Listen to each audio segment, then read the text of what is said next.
سعاد بالقزيز، مهندسة معمارية ورئيسة جمعية التراث. قبل ما نتكلم لكم على هذه الايام التراث، احنا اليوم عندنا واحد الاستراتيجيه اللي مهمه، لانه بغينا ندخلوا الرقمنه في هذه الخدمات كلها هي اللي تنديروا على المحافظه على التراث، لانه عندنا المحافظه على التراث، ولكن كذلك كي غادي نوصلوا هذا التراث للاجيال اللي غادي يجيو، وكيفاش غادي نردوا هذا التراث حي. ونظمنا اليوم عدة مسائل مهمة بزاف، واللي عندنا مهم بزاف هما لي فيزيت غيدي. وهذوك لي فيزيت غيدي حاولنا باش غادي نوريو الناس شي مسائل اللي ما عمرهم شافوها، وعندنا بحال دابا تنقولوا طريقة الماء المرابطية والموحدية، وغادي نبينوا دوك لي سيتيرن المحاد اللي كاينين في سيدي بوعثمان. وعندنا دونك عدة ديال المسائل اللي غادي النوبة الأولى اللي غادي نبينوها، بحال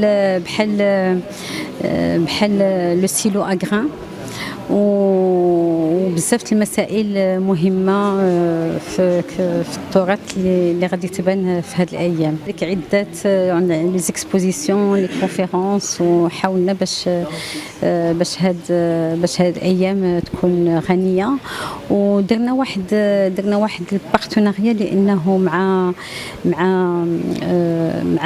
لا سيمين دو ديالوغ اللي تنظمها ليكول دو جي او سي ديال حسن فلين.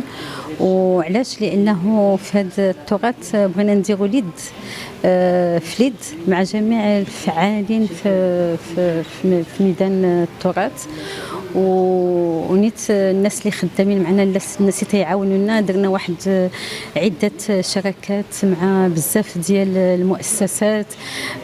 عندنا مع اليان دي اش، عندنا واحد المؤسسه اللي خدمنا معها هي الحابوس، لانه خدمنا على ايام التراث ديال الجوامع دونك لو باتريمون كولتوريل.